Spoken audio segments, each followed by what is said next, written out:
biggest station in the world, playing all of today's hits. You're listening to Instinct Radio. Welcome to Success Atlanta. I'm your host, Antonio, the Soldierpreneur Board. Thank you so much for being here with us. Hey, you could be anywhere else in the world, man, but you decided to take some time out to check us out and to be inspired. That's what we do here. We help inspire people to become greater than themselves, than they currently are. So we inspire entrepreneurs and small business owners to help scale their business and help them become more marketable in their particular genre, whatever it is that they do. We have a great show today. Today is all about taking risks, which is what we do every day. We take risks, man. Calculated risks, some uncalculated. But we like to focus on these things because we have to focus on these things today because there's so much that is out there that people don't know because they're not willing to challenge themselves. They're not willing to challenge themselves for several different reasons. You name it. They're scared. They're out of fear, out of so many different things that they don't even know because they haven't took the time even to find out within themselves. It's important. It's important to do these things. It's important to even put yourself out there because the unknown is unknown for a reason. You haven't took the time to try it out. But first off, I just want to tell you that I'm very grateful for the position that I'm in, for my family, my friends. I love you guys. I love my wife, my boys, my business partner. I appreciate you for being here with me, man. And this is going to be an awesome journey with Success Atlanta. You just have no idea what we have in store for you guys. And that's taking the risk, right? That's taking the risk. That's what we do. When I first started out, my first business with Legal Shield, you didn't know exactly what was going on because I was in uncharted territory. I didn't know. I would just focus on what I could do with the business, how many people I could help, and how it was going to change my mind and my life and people that are around me. And that's exactly what it did. It helped me change, helped me evolve. A lot of people don't understand what that journey is because they're not willing to step out there in the unknown. And that's what I did. And so I found a way to make more money outside of my 9 to 5. And it was important to do that for me because I was stuck. I didn't have anything else to follow up on, to believe in, and to trust because I was just me. I was scared. I didn't have nothing else going on, and nothing else made sense to me. So that made sense to me, and this evolved into what Success Atlanta is right now because I was willing to take a chance upon myself. And a lot of people have done that, and one guy in particular put it out there for the masses, a popular gentleman named Steve Harvey. He put it out there to the masses. Actually, it was unscheduled, as a matter of fact. He wrote a book called Jump. It was in reference to an unscheduled, the cameras were still rolling when he was taping Family Feud. And so he decided to talk to people in the audience about jumping out there and becoming greater than themselves. And it evolved, it morphed, and he kept going with it. He kept following it, and it morphed into a book. And next thing you know, he is a motivational speaker. He has several different videos on YouTube, but I found one that was great. It was short and sweet, and that's what I'm going to play for you right now. So without further ado, this is Steve Harvey and a promo to his book, really, Jump. So I'll talk to you in just a few minutes.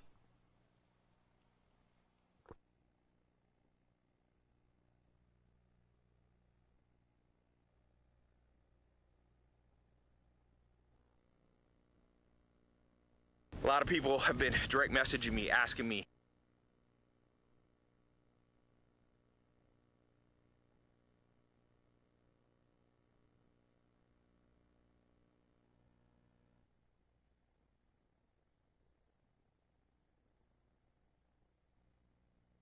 have to do.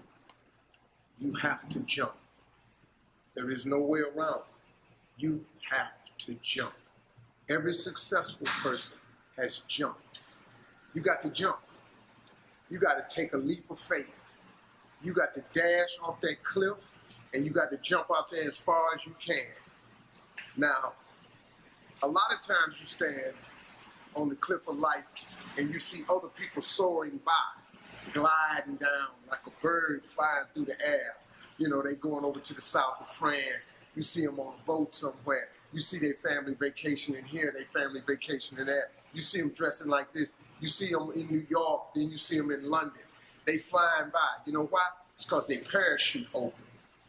But the only way to get your parachute to open so you can soar, you got to jump. Now here's the problem. Here's the problem, my friends. When you jump, I can assure you one thing. You listening? I promise you this. Your parachute will not open right away. No, that's the fear part. I promise you your parachute will not open right away. You're going to hit them sides and them rocks. You're going to tear your back out on them cliffs. You're gonna cut yourself. You're going to get wounded. You're going to get some tears and stuff like that. But eventually, the parachute will open and you'll be soaring. But here's the other caveat. Let me teach you this right here. If you do not jump, I promise you one thing. Your parachute will never open. So you're safe, but you'll never soar. You got to jump. I got to go.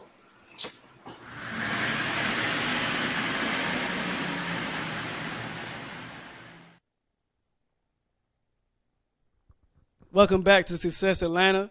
I'm your host, Antonio Boyd, and that was definitely a great video right there by my man, Steve Harvey. I mean, I respect that man. I mean, he really took charge and took that message and is really taking it to the masses.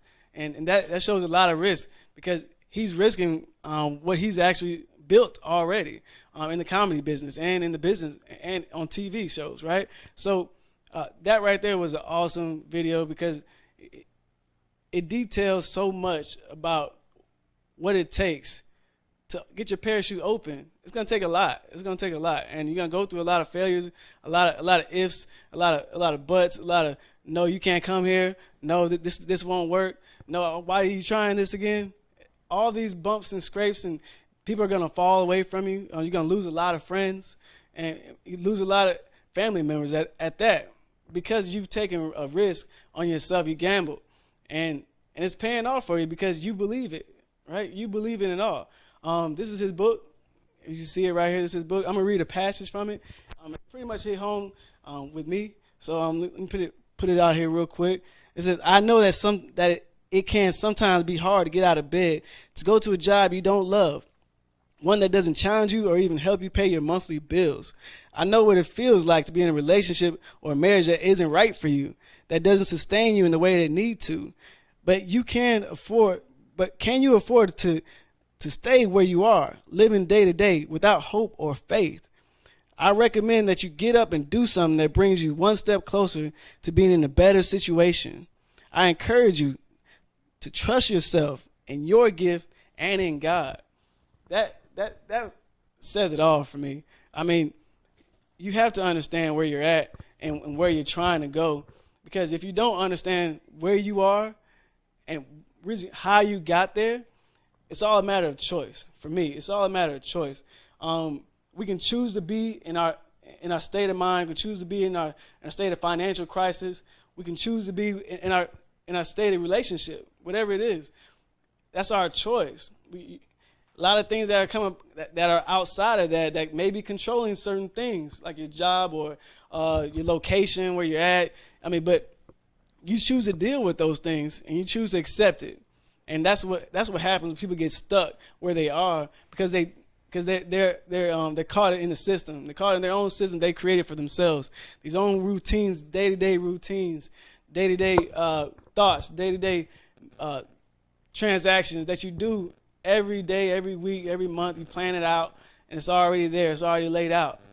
And you're not comfortable though. But you do it all every day. You're not comfortable though, but you keep doing it. And it's a never-ending cycle. It's one of those things that you really don't understand because you haven't took the time out to pause and understand where you are, but you don't know if you have the ability to change it. But you do. You do have the ability to change. You have the ability to adjust fire. You have the ability to move where you want to go at a moment's notice. Just change the way you think. Just change the way you think. That would get you to where you need to be. There are some current events-wise, there's something that just happened. Somebody had a comment. Well, Ben Carson, the gentleman, he was running for president this past election, and he made a comment about poverty mindset. And as opposed to the poverty mindset, it's the prosperity mindset. Right? Those two two ends of the spectrum. These mindsets push you in one direction or the next. Poverty mindset keeps you where you are. The prosperity mindset pushes you in the right direction of abundance, which is what this book is all about, to help you live in abundance. So he made the mention that a gentleman that has it all, but he has the right mindset, you take all that he's worked for, all that money, all whatever he's worked for, and drop him back down on the street, guarantee you he'll come back because he had the right mindset, come back to the top because he had the right mindset. But a person who has the wrong mindset, you give him everything, guarantee you they'll be back on the bottom soon, real soon. And I agree. There's a lot of people that say, what are you talking about? Because they point out certain things in his context that basically made the whole thing false, which I don't agree with. But anyway, there's certain things that you don't agree with everybody, but that I do agree with. The prosperity mindset against the poverty mindset, that right there keeps you where you are. Your mindset keeps you where you think, keeps you where you are. Choose to think differently. If you try to do that, I guarantee you, you're going to be pushing a lot faster and your progression higher rather than staying the status quo where you currently are. Because it's important to keep thinking, keep changing, keep maneuvering, because our brain is capable of it. It's capable of doing all of that. So the risk that you take for staying in the poverty mindset weighs so much more than the risk you're taking in the prosperity mindset. Prosperity mindset, you can't get enough. You're obsessed with progressing. You're obsessed with living greater, thinking greater, knowing that anything is possible. There's no such thing as impossible. You can do it. You just got to make the decision and do it. But that poverty mindset will keep you there. You will never jump because of that mindset. But all it takes is a decision, and you'll get out of that mindset. Get yourself around the right type of people. Like we here at Success Atlanta, you will be awesome. That's what our internet, that's what our social media is for. We have successatlanta.org, right? So basically we created this opportunity for you to get your ideas out there, right? To talk out whatever is bothering you or your ideas that you're passionate about that you don't know how to take it to the marketplace. So we help facilitate that idea and push you to the brink to say, hey, you know what? I'm ready to pull the trigger. I'm ready to get this thing started. And that's what successatlanta.org is all about. You come to the site, create your profile, engage in one of the forums, create a forum. Whatever ideas you want to talk about, get it out there and let's talk about it. Let's understand where you are and where you're trying to go. And let us help you get there. We have a lot of people, a lot of mentors. I work with SCORE, actually, which is a nonprofit of the Small Business Administration, which is a government program, of course. But we have nonprofit mentors in any facet that you want to get into. If you want to help with your marketing, you want to get help with whatever it is that you have ideas on, your finances, you want to change your financial structure. We got CFOs, retired CFOs that can help. So all facets of business, we can get you started or increase and scale your business. And that's exactly what we're all about here at Success Atlanta, helping you dictate your future growth, because you have the choice to dictate where you want to go with your business or whatever you got going on. So that's what we're here for. And we actually got an awesome guest that we're going to talk about all the risks that he's taking. Rafael Fernandez, I appreciate you for being here, man, because your story, from what I read, was like it was something serious. At a young age, that's crazy to even learn all that stuff that you've been able to accomplish, for one. And this man has done great things at such a young age, and we want to put it all out there, what he's been through, what his business is all about. And I'm going to show you a video of what his business is all about. We're going to talk about flipswitch.net. Is that right? Flipswitch.net? Flipswitchgames.net. Sorry about that. And so he has this business that he's started, and he's been scaling this business left and right. He's been working and working hard and living his life at the same time. So a lot of risks has been taken, but a lot of rewards has been gotten from him. So without further ado, I'm going to show this one quick video of a product that he's still working on. So definitely let me just say my opinion so far from what I've seen. There's so many different areas that can be used with this video. So many different areas, but we'll talk more about that after you get done watching, so you'll understand exactly what I'm talking about. I don't want to spoil it for you. So anyway, without further ado, this is a quick video. Next time you'll see me, Rafael will join me at my desk, and we'll be chopping it up. All right, make sure you own it now.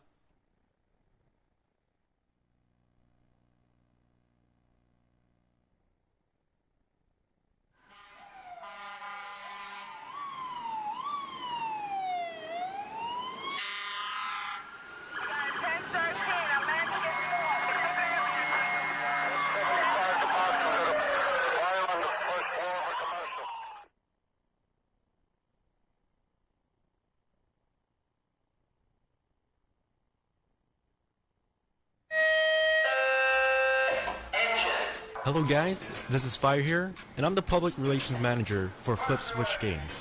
We're excited to finally be able to show you all some solid progress on the base structure of the game. Today, we finally get to show you all some fire department gameplay. There are a few things we want to show you right off the bat. Right now, we have got a car fire to put out, so let's get to it.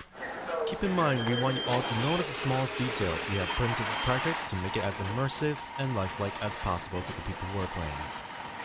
Emergency lights that change while you are parked or moving, and a working exhaust hose that detaches from the truck as you leave the firehouse.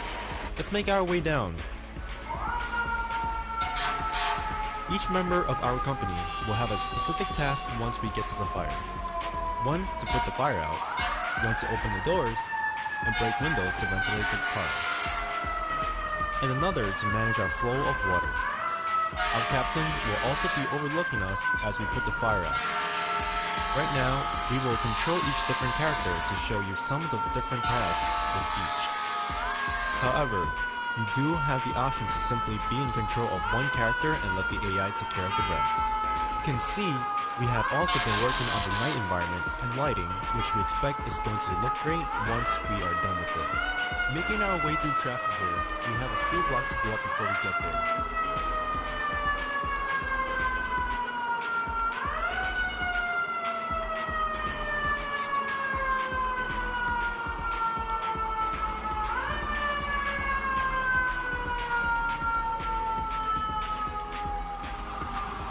Should be around the corner here, so let's look for a water supply and pull up to this hydrant right here. We probably don't need to use a hydrant as it's a small fire and our pump carries more than enough to extinguish it. But we would like to show a small preview of the duties of the chauffeur apart from driving.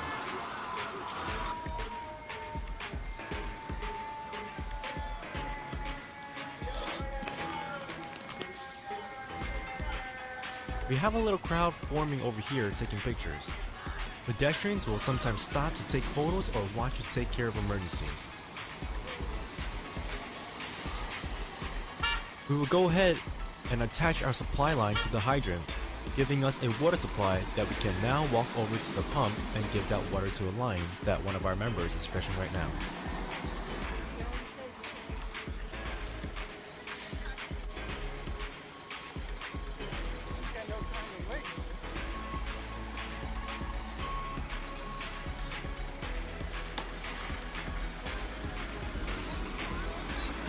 Let's press our action key to supply water to the line and switch over to our nozzle and have some fun. Before we put the fire out, let's pop the hood and break some windows to get smoke and fire showing. Emerge NYC's physics-based fire and smoke is completely dynamic and interacts with the surroundings. Most of the low-quality animations and characters are placeholders as we wait to work on more realistic animations.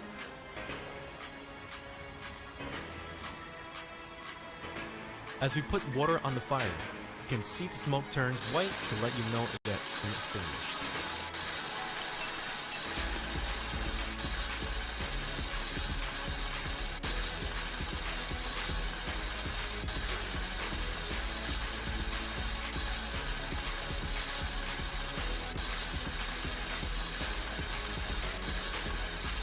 Merge NYC is still early in development and slowly progressing, so nothing here is final. We have a very small team of no more than 5 people, and very small amount of resources but working voluntarily. We have so much more we can't wait to show you in the near future. Our website's back up and running, and we hope to see some community growth soon. Stay tuned on our Facebook forum or Steam Greenlight page for future updates. If you guys want to check out my YouTube channel, the link will be in the description below.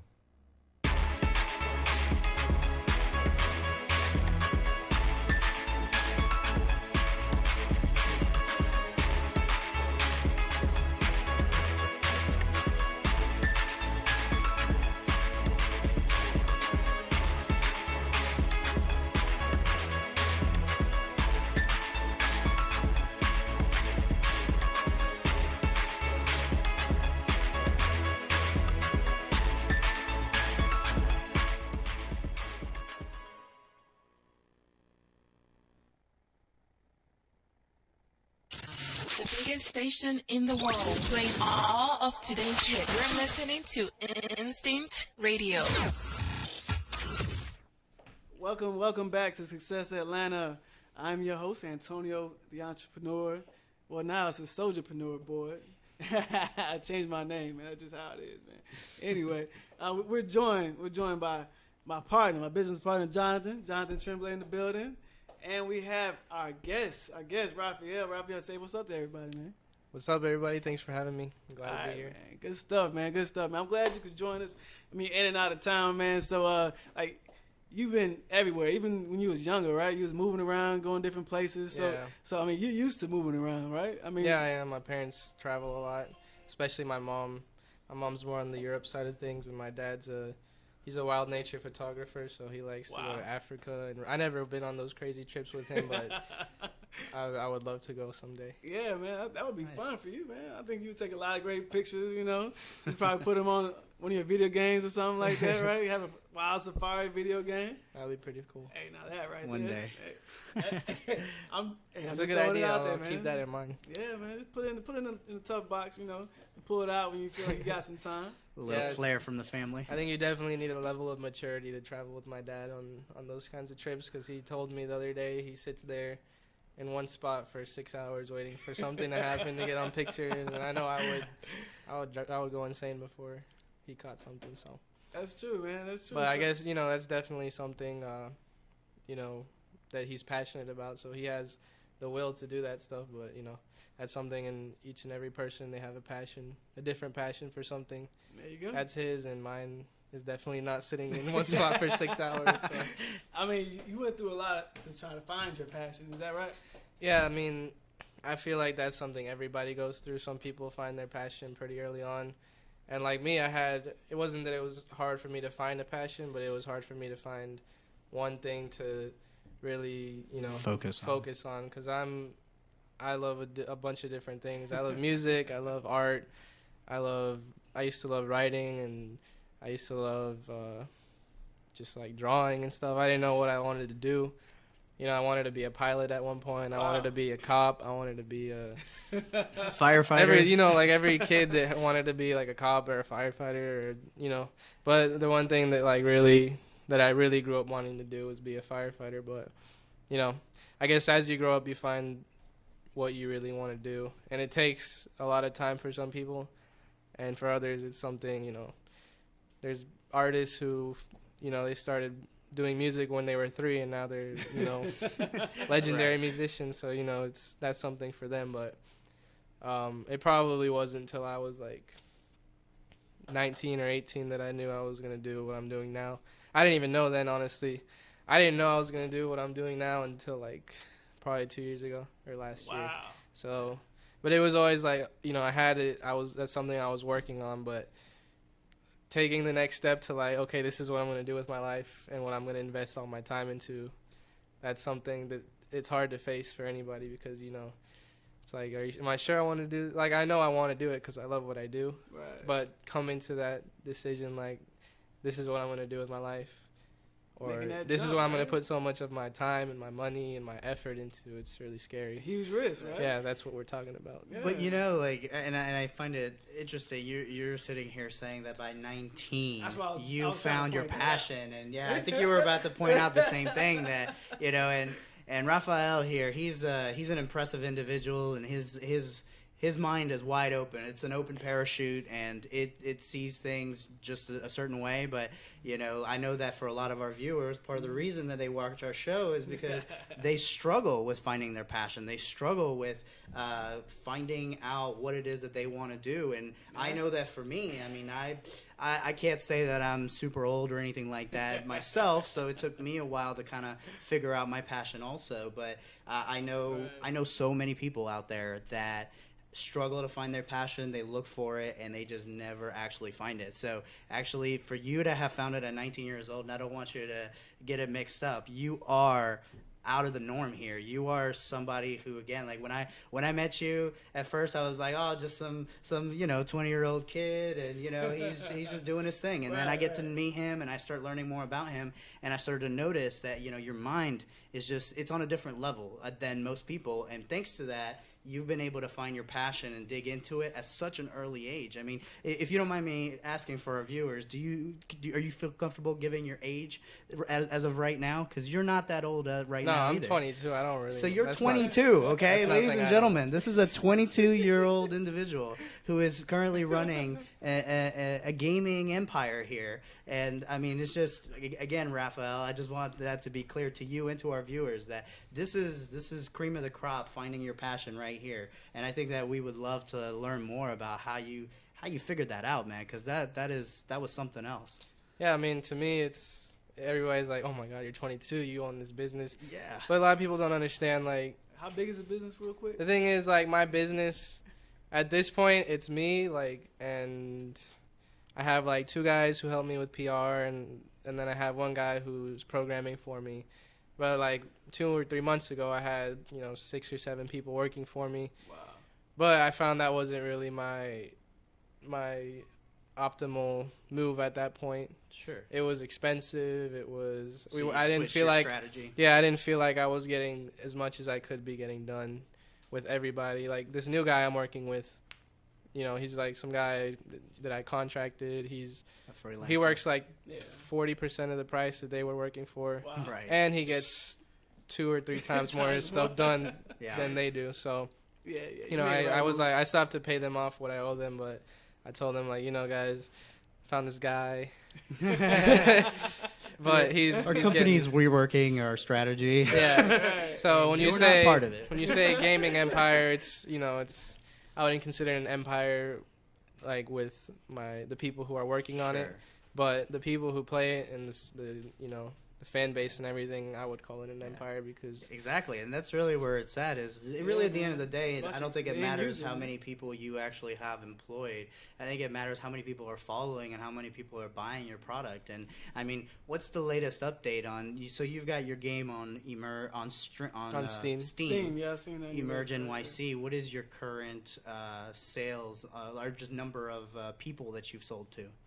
I don't know the exact number, Sure, but sure. I know where gross sales is about 150,000, and Wow. I released it in November 3rd of 2016. So, So that's amazing. That's incredible, man. That's 6 figures within like 6 months. well, right? the first month was the most profitable. I think we made like 130,000 in sales. Wow. That's fantastic. First But the month. thing with a game business or any game is, it's not something that's steady or stable. You always. You get one burst of Yeah, I could put the game out and then I'd be like, all right, I'm gonna retire with all this money. But for me, it's like I want it to continually, I want to keep working on things to make sure people remain interested in the game, or people who don't play it, they see it and they're like, okay, I want to try this out. Yeah. So if you look at the sales, like it's like a roller coaster, but Yeah. it's always exciting to do something new or put something out that really helps out with sales and keep sure. getting new Absolutely. people interested, or the people who they put it on their wish list or something, and then when I put a sale or something, then they buy it. So it's always good That's to awesome. experiment and take That's cool, risks. man. So I've There you go. cut the price of the game down like twice by like $10 or $15, and it's like, oh, I'm cutting the price down of my game, but at the same time I'm opening it up to so many people who couldn't afford it. So when you cut the price, you see the sales rise a lot. Right. So No, that's what's That's up. awesome. Who gave you that idea to do that? You just came up with that? It was more like trial and error. You know, every time I Just experimenting. like the first time I cut the price down, I saw like I was making 10 grand like an hour, like the first 3 days. for 3 whole days. For 3 That's days, awesome. yeah. So I was like, I need to do this more often. But eventually, I'm gonna get to a point where the game's like $5. I can't even cut Right. down anymore. But I was actually emailed today by the Valve who owns Steam, and they said, "Hey, I love your game. Like, we should put it on our summer sale, which runs for 13 days in June." And but that's front page like. Right, that's feature. They're like, we think it'd be feature. optimal if you put your game down 50%. So at that point, it'd be about $17. And he's like, yeah, you have 25,000 people who have the game on their wish list, but they haven't bought it. So this would definitely be something to You push said them. 25,000 Yeah. people that have it in their wish list. Jeez. Wow, that is insane. Damn. Yeah. So Wow, that's when awesome. he sent me that email, I was ecstatic. I was like, I bet. let's do it right now. You know. Right. excellent. I mean, the marketing avenue for me with the video game, with that video game that I saw, I think it's exponential when it comes down to how many people you can touch and the how many people you can influence with this game. Of course, you have different proprietors, all the different firehouses, right? These are your proprietors. These are people who can push your idea to the marketplace, meaning that they can put on community events and have them play this game. And possibly they can even purchase the game. You understand what I'm saying? Or you can donate the game to them, and they can be more involved with the firehouse industry, so to speak. You Yeah, I understand mean, what I'm saying? Have the you thing thought that about I would like to for a lot of people to know who are, you know, wanting to get something started or a business, is that naturally nobody's gonna give, you know, a damn about your product or anything. Sure. Hey, say it like it is. But what you need to do is say, okay, I know that I'm the one to change that. Like, I'm gonna show people that I'm the only one that can do it right. Like, I feel like I'm the only person who can do what I'm doing and do it right. I've seen, you know, there's other games like mine, but they all turn out to just be like crap, you know? And I feel that's how I feel. I feel like mine is the best one, and I feel like We'll make I'm sure the it's one. the best. We'll make sure it's the best. I think for me, like, I feel like it's the attention to detail and what you're able to do. Other games just shortcut everything, and Okay. they're like, oh, let's make a firefighting game, but they don't think about it, you know? They Put a don't. product out there and get quick. You know, growth. I'm an actual gamer. Like, I grew up wanting to, like, playing these games, and I was like, you know, it'd be cool if somebody did this or that. So when I actually, you know, went out of my way to learn how to do these things, Wow. I still have all those things in my head, and And not only talk about did you grow up playing these games, but on top of that, I mean, we've seen your social media profiles, and they are just littered with all of your experiences with actual real fire departments. You're not out there just creating, because I imagine many of the developers who point, have good made some point. of the older different firefighting simulators, none of them have taken the attention to detail that you have, but it's also because you've researched that topic and it's something that you're passionate about. I mean, I think, were you not just a little while ago over with the fire department in New York? Is that yeah, right? I was just there about 2 weeks ago Yeah. for like 8 or 9 days. Yeah. Um, You just Wow. what do you do when you go on those trips? I mean, we Yeah. see a lot of your social media, but why don't you give that Yeah, an well, idea for our viewers? I've always wanted to be a firefighter, especially in New York. I couldn't see myself working anywhere else. People were like, "Oh, why don't you work in, you know, in Georgia or Decatur or something?" Like, I'm like, "Nah, I'm You're gonna like, stick I to actually want to leave the firehouse. exactly. New York is the busiest fire department in the world, so Wow. that's another thing. You don't always want to just be sitting there doing nothing. But I think my first like action is. when I started doing what I do, it was a game it was like a European game. Just like, you know, one of those games I was talking about, they don't really pay attention to detail. It's just one of those fictional whatever. And I had no intentions of, you know, wanting to be a game developer or anything, but I had my passion to be a firefighter, so I opened the game up and I was like, oh, how cool would it be if people made like these type of things for like New York, you know?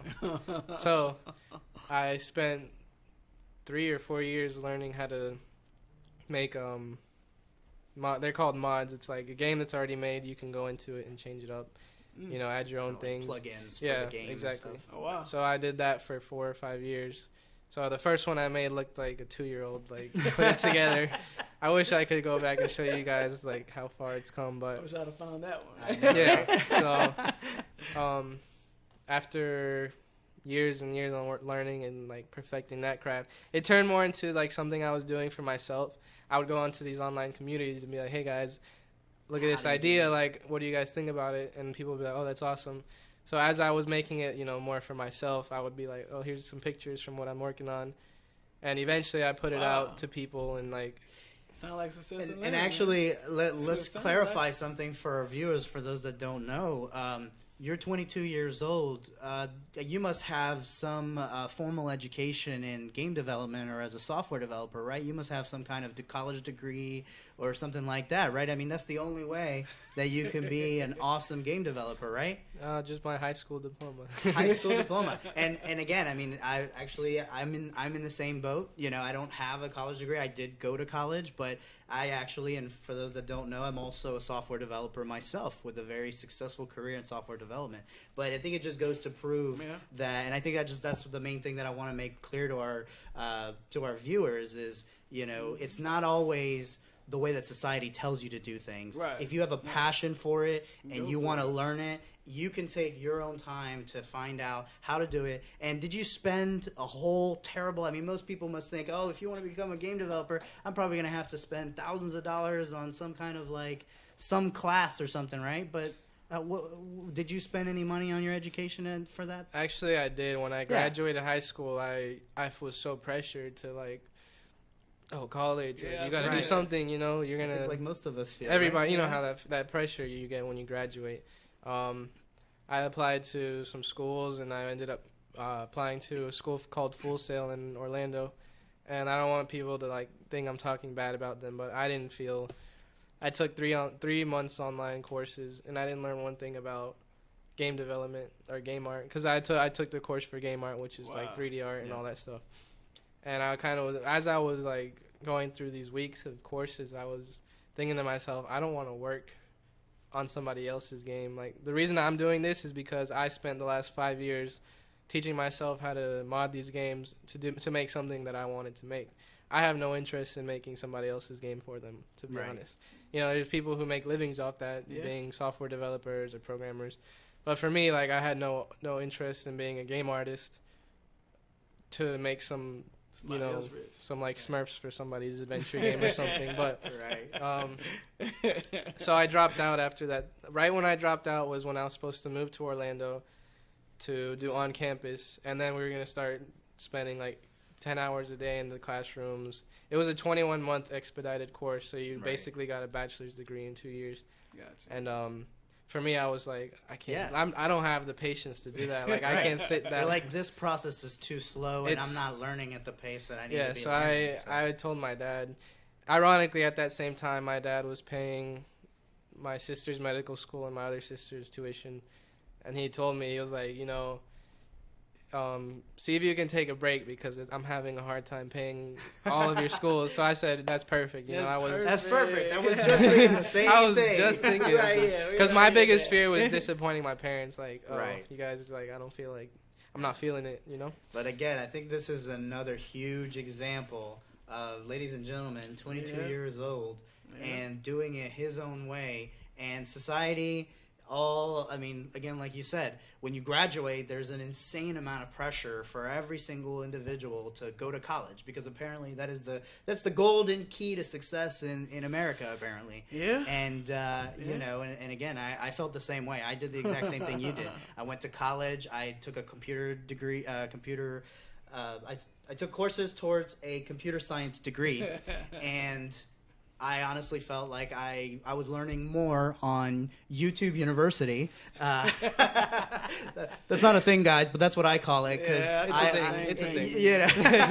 Right.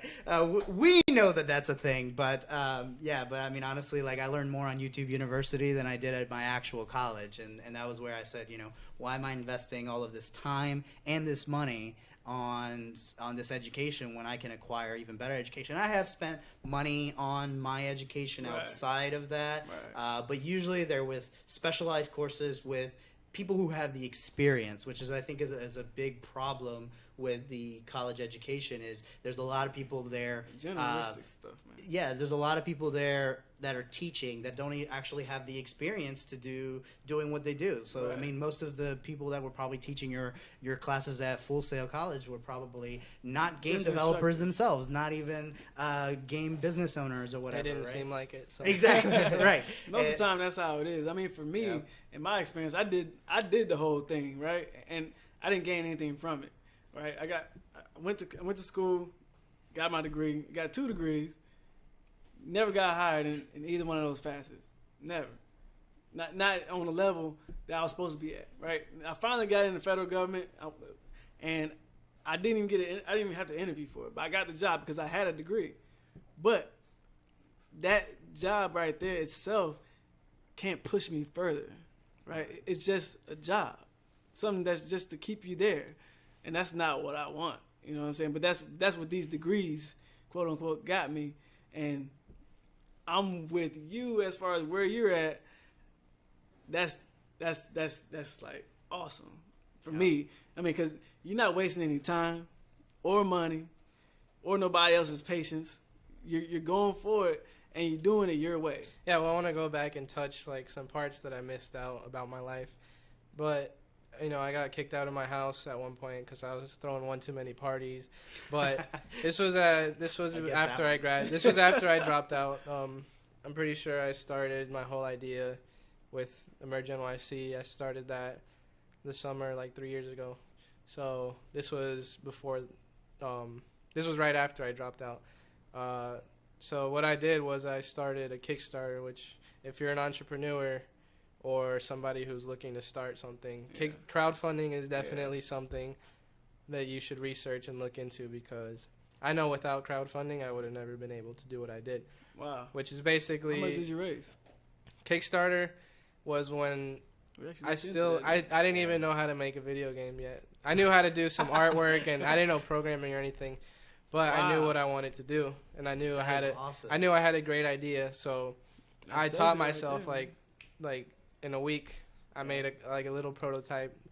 Like Absolutely. it was terrible, but we raised like $10,000, which is nothing for a video game. But at that time, I was like, I can do wonders with this. Much with $10,000. Yeah. So like within like a month, all that money was spent, but it was spent to make the game, better. And, Definitely. And I think a big thing is, and Antonio can definitely speak to that. Wow. He was actually the one that dove headfirst into Success Atlanta. I mean, me and him had talked about it, and we decided to do it. But Antonio was just running and going with it. And I think it just comes back to what you were doing. Is you were saying, you know what? I don't even know how to develop a video game. I don't even know how this is gonna work. I don't even know how this business is gonna work. But I just know that I have a passion for it, and I know that no matter what, I can make this happen. Yeah, I really believed in my idea, and I knew that's something that I would. At the time, I was like, what am I getting myself into? I was scared. I was, it's a lot to be responsible for, but people are out here giving you their money. People are donating $1,000 at a time. Wow. Trusting you to make their dream video game come true. Which the great thing is that I'm not the only one who has, this idea, but I'm the only one actually doing it with the possibilities to do it and the knowledge how to do it, and the one with the balls big enough to do it. So exactly. No, that's awesome. And see, and I think of that. I like and that, again, man. and I want our viewers to realize that even for us with Success Atlanta, and we come up here, and a lot of people are very impressed with what we're doing. But and again, I think it's important that we're frank and we're real with our viewers. Right. We don't have it all figured out. But you know what? I think we have the same mentality as Raf does, is saying, you know what?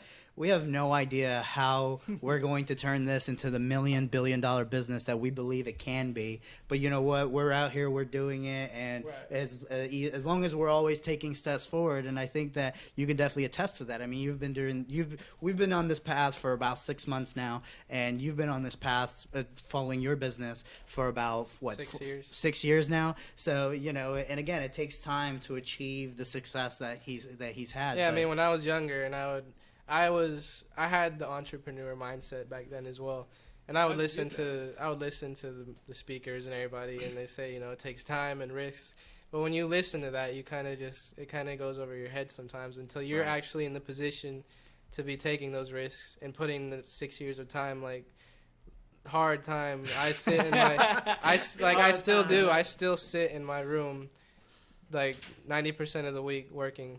And my girlfriend, she hates it. Like, she wants to spend time with me, but I don't think anybody understands how much work I put into it.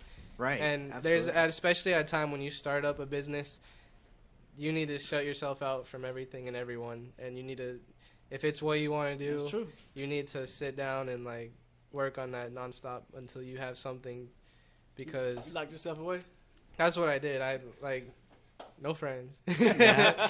No, but, Team you no know, I friends. had my social life. But I got to a point before that where it shot me into that realization. Like I said, when I got kicked out, I was moving from a room in a townhouse to living with my best friend at his mom's house.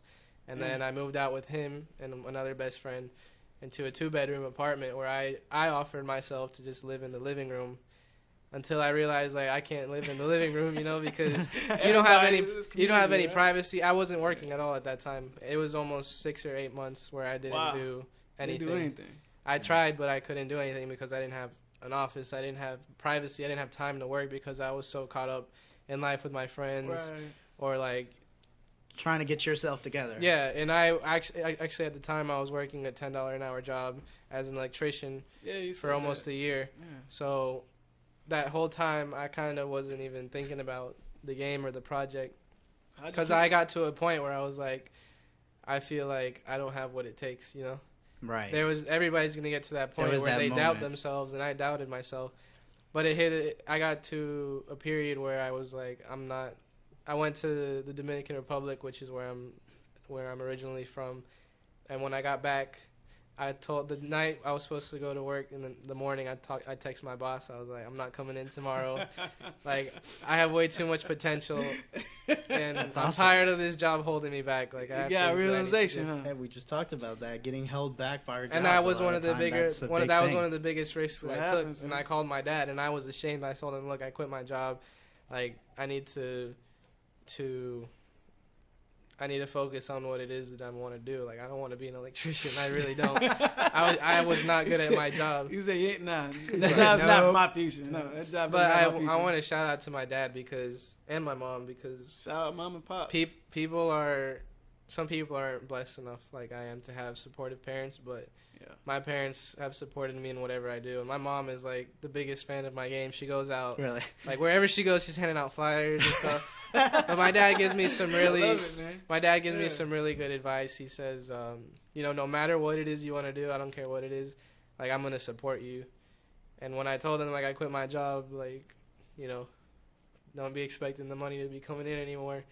He was like, I support you, you know, and I believe in you. So, I was lucky enough to, like, not have to go to the bank directly and take loans. I would be like, hey, Dad, like, can you trust me to, like, lend me $3,000 and I'll pay you back? Like, I'll double it for you.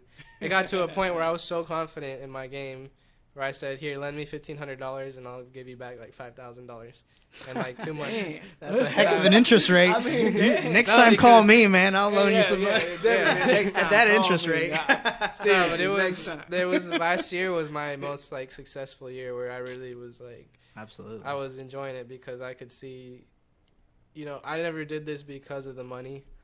You know, money was always on my mind. I don't think it's on everybody's mind. Of but course, yeah, of I was course. never like, oh, I'm going to make millions of dollars. Like, I still am not like that. That wasn't But your when primary focus. When I put the game out and I saw how much money I was making, it was like, it was a wake-up call because I knew I could support myself. Like, I knew people would You could finally actually make a living off people of that. would for real. finally be like, oh, so you're So a they- game developer, you know? Yeah. But then before they were like, oh, so you make games, okay? You know, they wouldn't take you seriously. But to me, it's like I don't consider myself a game developer. I consider myself an entrepreneur because I had an idea, That's the you know, right there. and I learned what I had to do to make my idea come true.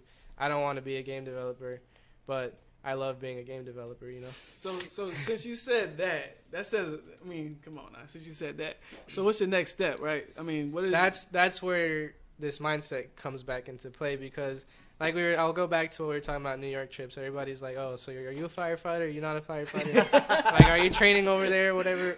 No, but That's when I where was it's at. making the mods for my games, like when I would go to New York often, but it was at that time where I would be like, oh, I want to go to firehouses, and I want to like show my game to people. So I would go to firehouses. Like, I've been to almost every firehouse in New York City, and there's over 300 firehouses. And Yeah, I would this go. guy goes to a firehouse every 2 months, man. Yeah. So I would go with my backpack and my laptop, and I would walk to the firehouse, knock on the door. Like, hey, my name's Rafael. Like, have you heard of my video game? They're like, what are you talking about? Because these are firefighters. You know, they don't really care about This video is your games. marketing campaign. Yeah, they don't really care about. To me, I wasn't out marketing to firefighters. I just wanted to be like, hey guys, look what I've done. Like, Right. it's pretty cool, right? And you know, One of the things though. the thing is, they like give you the weirdest look when you tell them. They're like, but then when I sit down in the firehouse kitchen and I sit down with like 16 guys next to me, and they're all around me like with my laptop, and I'm showing them, they're all with their eyes wide open, and they're like, wow, this is really cool. Like, Yeah. because I'm thinking just That's good the stuff you right realize there, the training possibilities that a simulation like this Yeah. brings up. That's that exactly and that's what what I I'm was getting thinking. to is that I did that so much, and I went to the firehouse in Times Square, which is Engine 54, Ladder 4, and Battalion 9, which they're the busiest in like the whole country. So these guys are out the door every 5 minutes, Damn. and I get to know the chief there, which he's in charge of the whole operation. He runs like New Year's Eve in Times Square. Like, this guy has power. So Wow. he tells me like, That's yo, awesome. this is really Heck cool. yeah. Like, you know, I remember one time I used to make videos like where I told him like, oh, I have this GoPro, can I put it on the side of your car when you go on the call? So I would put it on and he would go. And one time he came back, he was like, oh, you know, the camera fell off. Oh. And I was like, but he was like, don't worry, I got it. Like, I picked it up. And so I went to watch That's the like video. $300. I went to watch the video later, and it was funny because he like it falls off the car and like a taxi runs it over, and Really? yeah, he gets out to get it, but And it survived. yeah, Wow. So you got all the footage. shout out awesome. to GoPro. Shout out to quality product, Go man. for it. Yeah, but Jeez. he ends up having a conversation with I might need to get one. with his chief aide, and he says like, oh, you know, this kid. The guy's like, oh, so who is this kid? Like, what is he doing here? He's like, oh, well, he made this video game. It's like really crazy. Like, I'm surprised he's not a millionaire by now. And he foreshadowed. I'm surprised. He that- foreshadowed well, all of my success because back then was when I was doing all of that for free. I never imagined making my own game because the amount of work and time and Wow. He put the idea in your mind. complications that go into that. And the good thing is that me and him have remained business partners since then. Because I once I actually made my own game, I came back to him and I showed him. And he was like, he came up to me. He emailed me one day. He was like, look, I see a lot of potential in what you're doing, and I want to work on you with it. Like, I want to turn this into That's a hot. simulation and training tool. And so when I go in June, we're meeting with him, and we're gonna Wow. go to the FDNY headquarters, and we're gonna show them what I've done so far, and present to them. You know, like, I'm like, man, can you and it's imagine? not it not only ends at the FDNY, but we want to go to fire conventions all over Yeah, the country. all over the Yeah, fire world. convention. Man. where like chiefs of big fire departments can come to us and say, here, I'm going to pay you this amount to make my entire fire department Consistent with income. my equipment and my like city and I everything. mean, yeah, you could Wow, literally that's simulate your own. Like, if you're a fire department, you could simulate your own city and even Yeah. buildings that you know are in the area. Because when I came into mean- this, it was Yeah. more of a game, but now it's like once I finish this game, it's yeah. going to be a tool that I can. It could I can- advance the quality of the fire department. Yeah, exactly. Which Wow.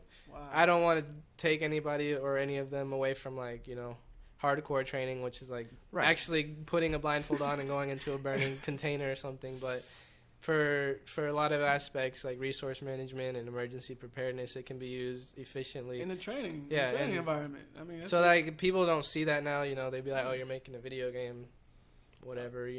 But once I know that I'm gonna get it to that point where fire departments around the country are actually gonna be using it, and that's for me. That's the next step. Like for me, I don't see like myself making another game or okay. making more games. That's not what I'm out to do. Now I'm out to actually become a firefighter and on the side run this business for Wow. where these fire departments tell me, okay, this is what I want, and I say, and I quote them like, okay, this is how much it's going to cost you for me to do all that for you, but I'm going to do it. And the good thing is I'm already going to have most of it done from what I've been working on for 6 years. Right.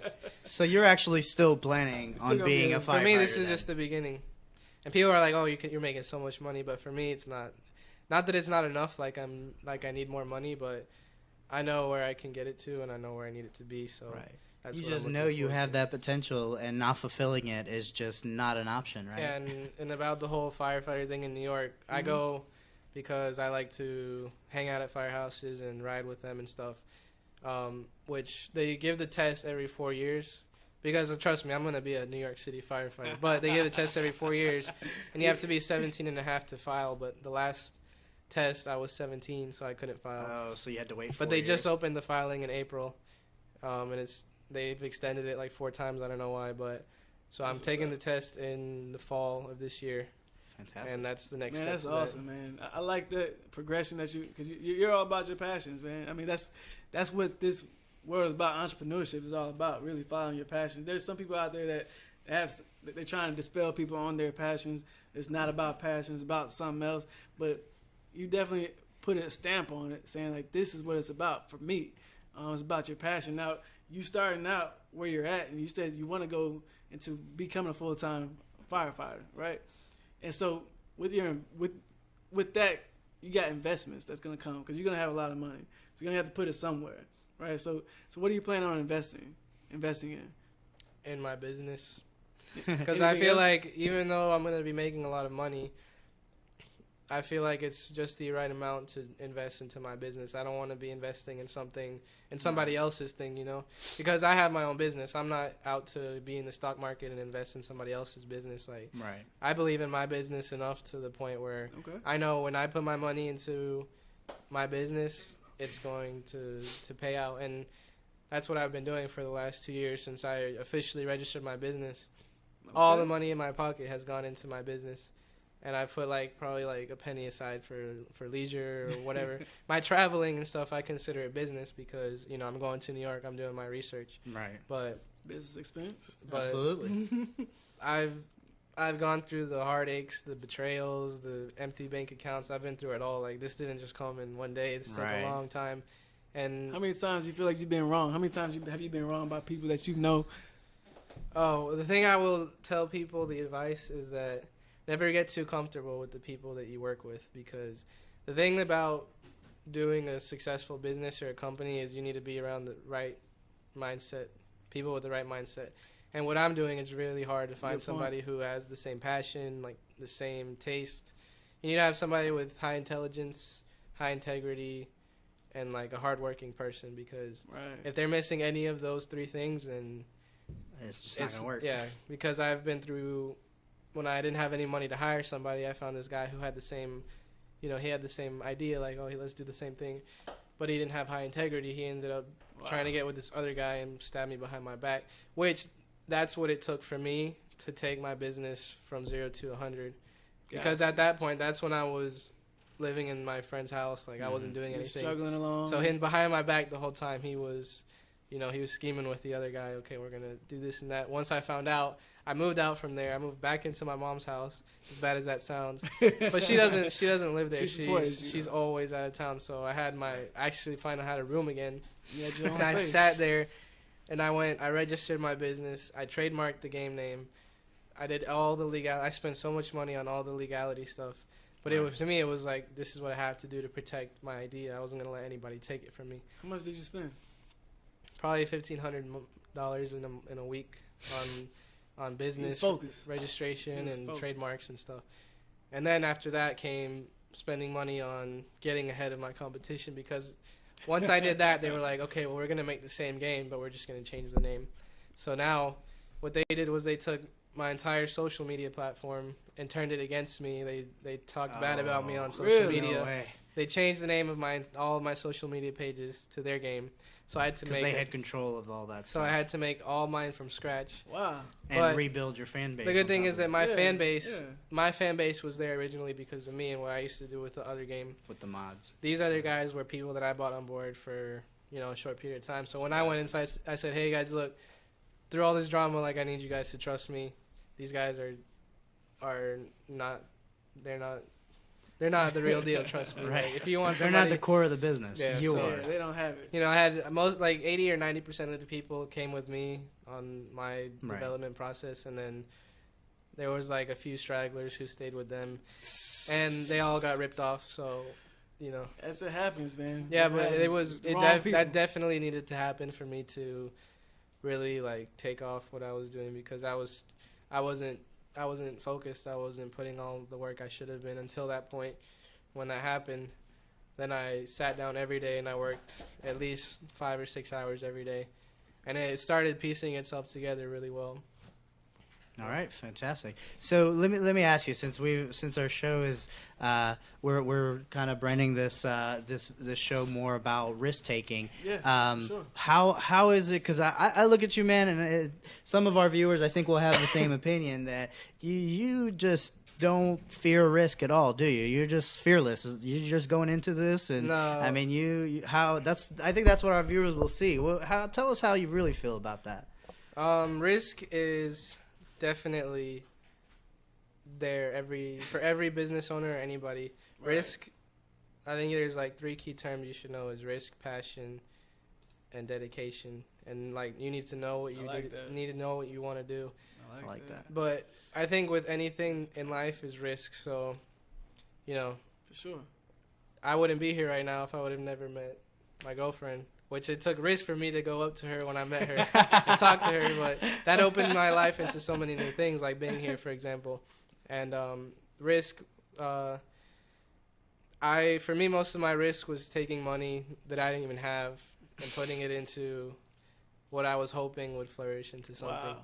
So when when I quit my job, I was broke. I was dirt broke. I had negatives in my accounts, but I knew Overdrawn. Wow. How did you you quit need your money job? to get something started. And You you need need money negative. especially for the game development business, because if you don't have the knowledge on how to program or do animations and stuff, Right. you need to hire somebody to do that for you. Right. So money is a must, and money was definitely the biggest risk for me, Right. because I had all the time in the world to work on what I was doing. You know, I quit my job, so there was no risk of me losing my job. But the one thing I definitely needed to keep putting into the project was money, and the fear of like not knowing if that money is ever gonna come back. Right. Because there were points where I wasn't making money at all, and I was thinking all this money is going into this pit, and it's not Right. gonna pay off. But risk is definitely something that doesn't affect me as much anymore, because I've seen when you take a risk, as long as you're confident, as long as you're passionate, if it doesn't, As long as even you've if it done the doesn't show research. off, even if Yeah. the benefits don't show right away, if you know it's going towards the right thing, it's gonna pay off. Most And definitely. so I can drop $15,000 a month on my project and not worry bad. about it, because I know Not lose any sleep. I know it's Exactly. gonna pay off. So Right. risk, it's scary. It definitely is, because I've been through the scariest parts of risk. But once you start to realize how it works, you can really kind of make it work for you. So let me ask you, how, especially in the beginning, because I think I agree with you. I think most business people that we've met, when it comes to, at the beginning, taking risks, it's extremely difficult, it's scary. But then once you start to realize that if you take an educated risk, there's always going to be that reward and that return.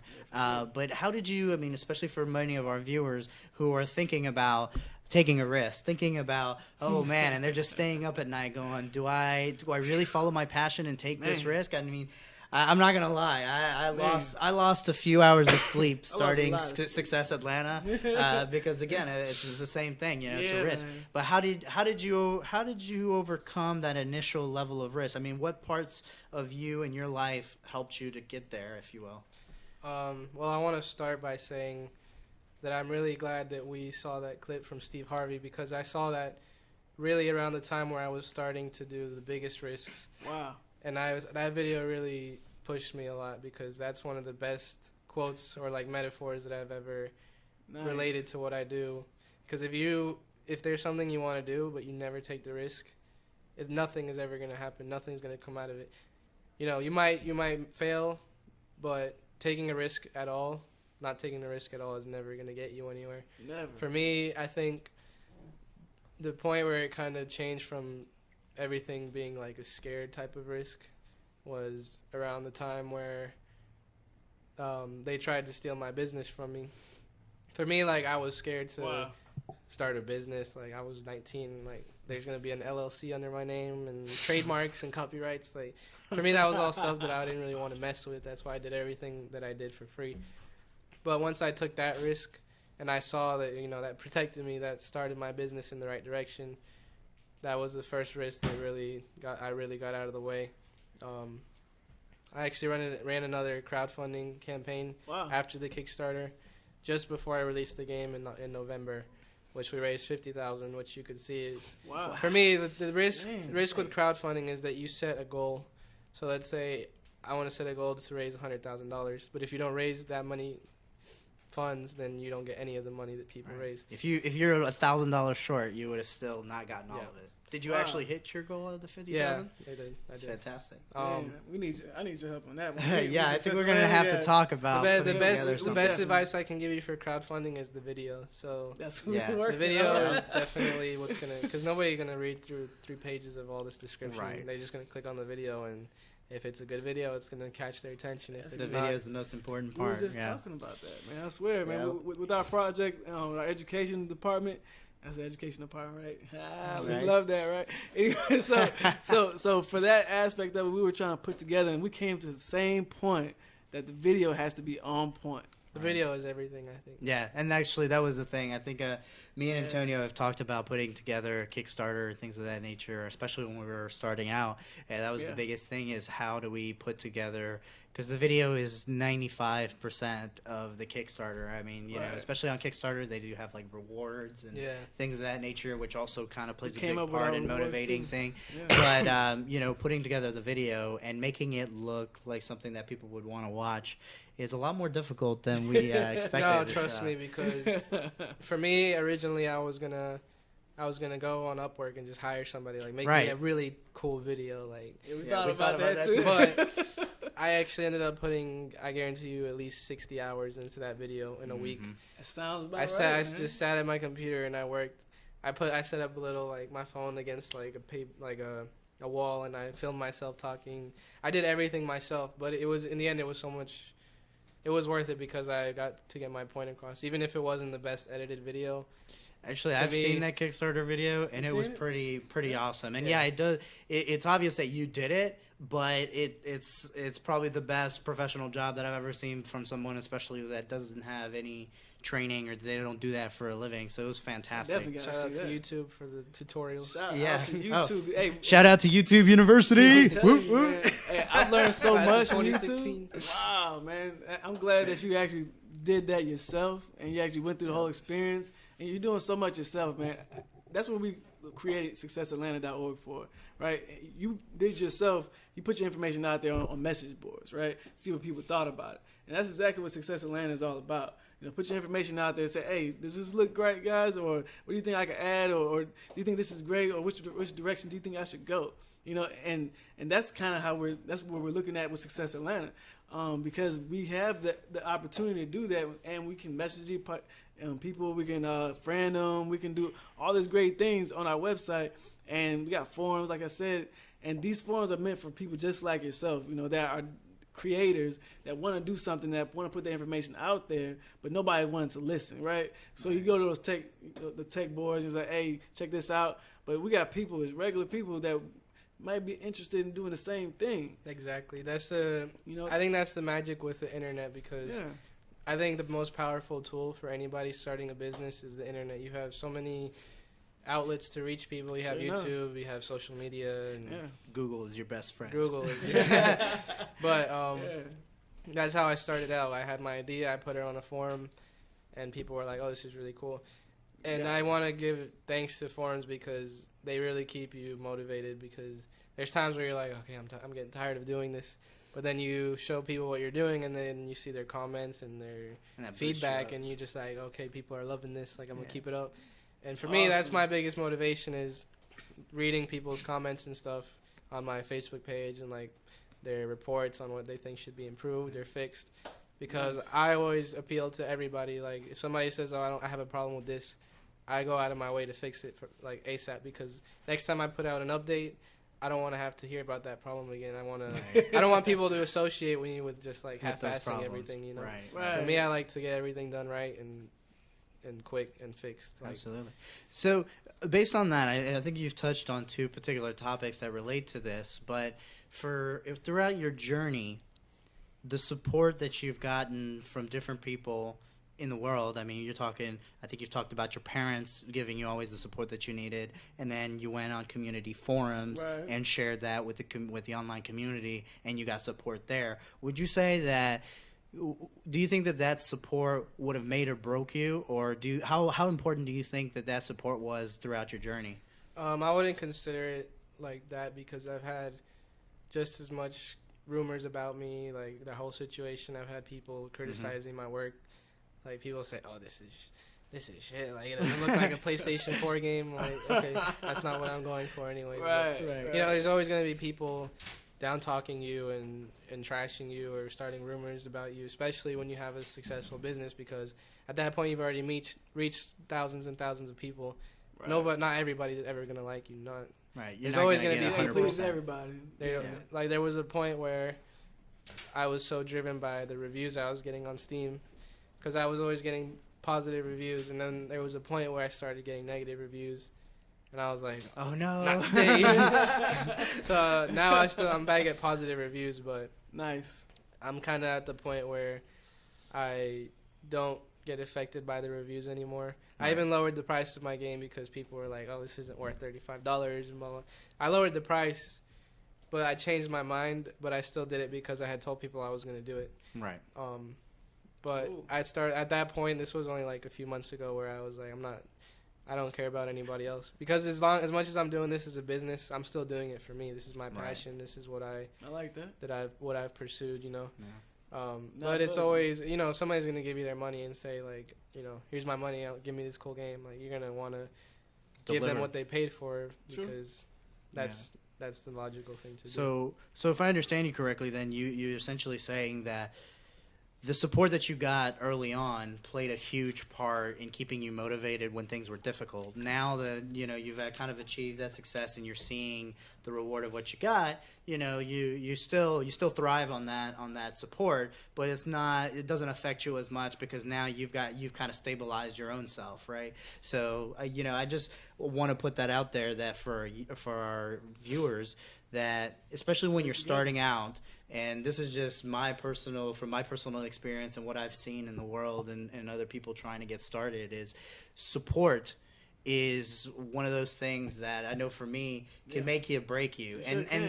I don't think that it's a thing that if you don't have the support, you're never going to make it. Right. But I think that much more difficult. It's that much more difficult, and until you actually get that support, you may never actually flourish to the level that you need to. And I think that that's a big part of why we started Success Atlanta. I think this is exactly the problem that we're trying to solve, because again, we touched on this earlier, that, you know, the education system says, "Oh, you're gonna go and start your own business, or you're gonna play video games all day and make video games. You're never gonna be successful." Right. You know, the community. Go your own way. You're not gonna do it. Right. Exactly. You consistently get that kick down, and there are some parents, you know, you were very lucky that you had parents that were like, "Oh, well, you don't want to go to college, you want to do this, then we support you." But I know from experience and seeing other people's lives that there are some parents that just don't, that believe in that status quo, that believe in that old school mentality. You got to go to college to be successful, and if you're not, then all of a sudden it's the end of the world, you know.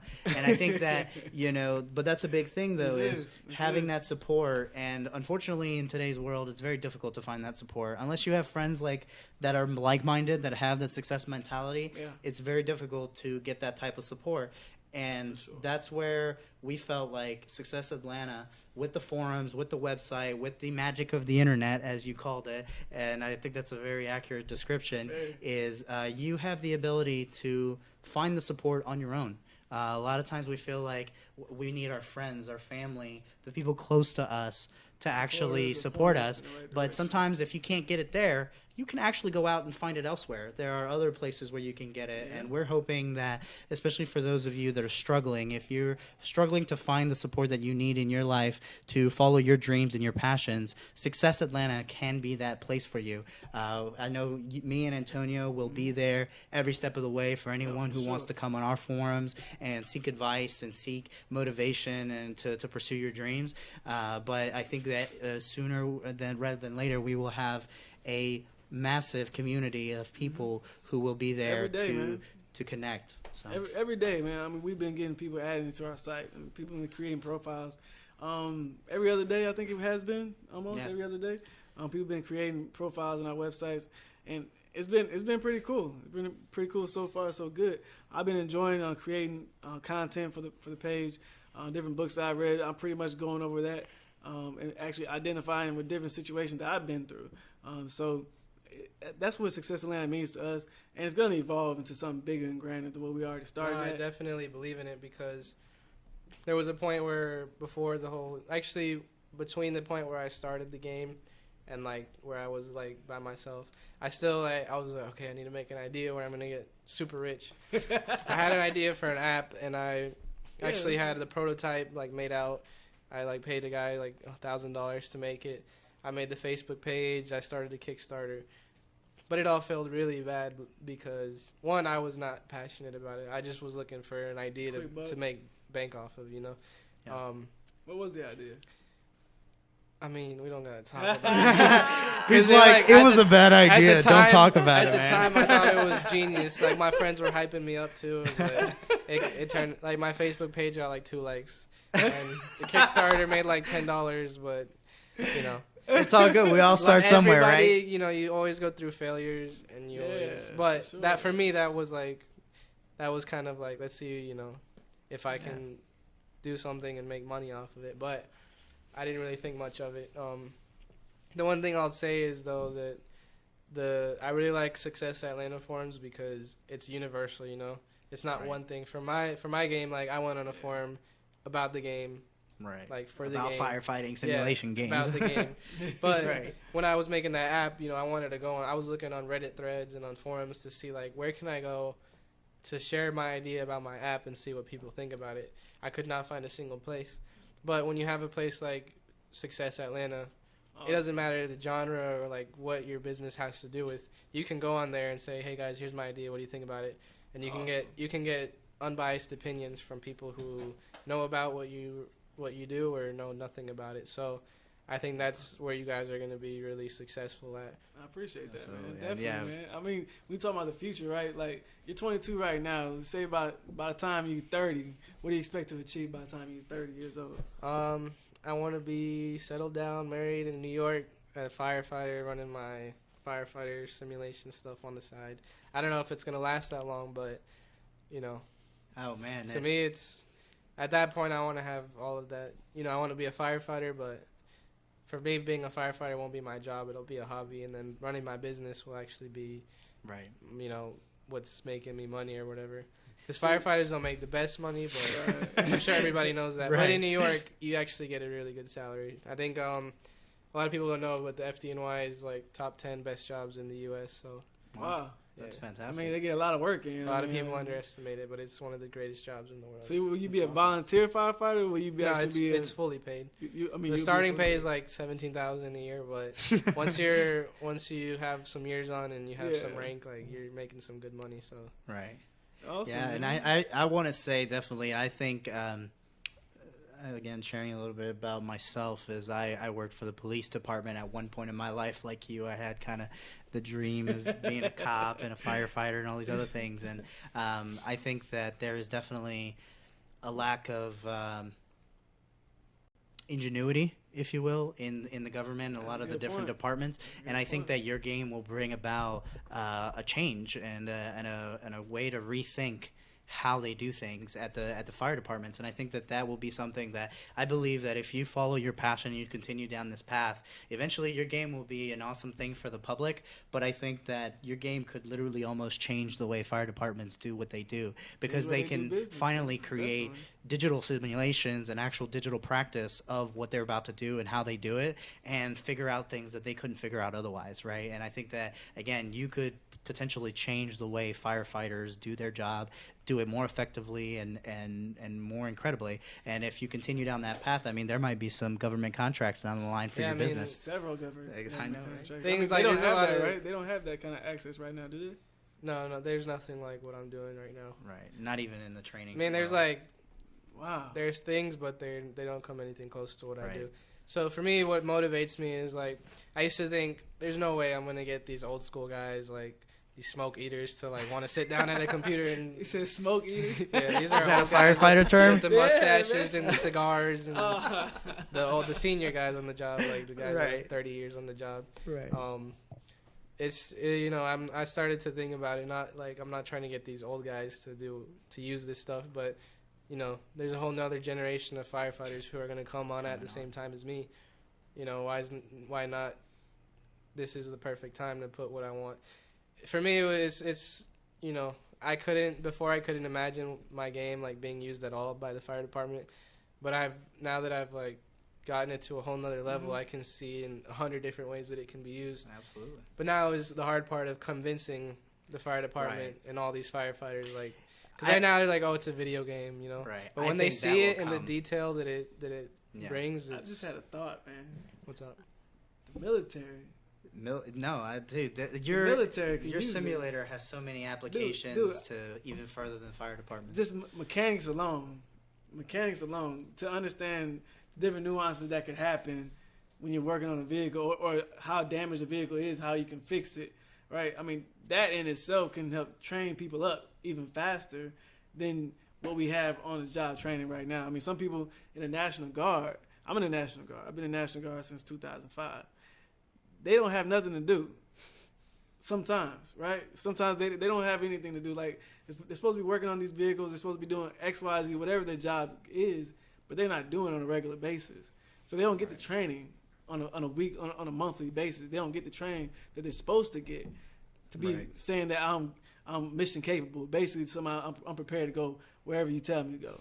But they're not. They have to get trained up. But now this would lessen the curve to get them trained up to have actual visuals and actual workarounds that they can actually, because that video game is very detailed. So they can use these, like you said, training program for the fire department. I would use that as a trial program. Is the military contracts. And I'm going to be honest with you. How you. big that could be for him? Oh, absolutely. And I've been in the military as well, and there's a lot of downtime. But one of the biggest, I think, struggles is how do you train in a real life scenario for war? How do you train in a real life? How do you practice an actual fire where people's lives are actually in danger? You can't really practice that in real life the way that it actually happens in real life. But and you got to realize, not like that. yeah, nothing to the level that it really needs to be. And you realize, and just a thought for you is, you realize VR is coming around and it's starting to become a huge thing. And actually dropping a VR engine into your game probably will not be that difficult coming down the years. So I'm just like, there are so many applications here. And honestly, if you were to build this out for the fire department properly, eventually one day somebody's gonna come around and say, hey, why can't we have this at the police department? And then the police department is gonna have it, and then the police department, there's a lot of military guys in the police department, and then eventually they're gonna go, hey, why can't we have this in the military? And honestly, you could revolutionize the way that training happens in the US or in the world if you take this. I mean, honestly, like, you could dedicate the rest of your life to this and literally change the world. And I think one of the things that me and Antonio have always said, another a subliminal goal of what Success Atlanta is encouraging people to realize that if you follow your passion, there's a way you can change the world with that passion. And I've seen it. I've seen people take some of the craziest passions out there in the world and turn them into things that just change the world, you know. And I think I've told Antonio several times is, man, I have dreams for one day, Success Atlanta being a factory for tiny Elon Musk, changing the world with their ideas and following their passion, you know. And that's why it's like, man, like, and again, I think it's just going to come to kind of like the way that when you first started, you couldn't even see people accepting your game to the level that it has.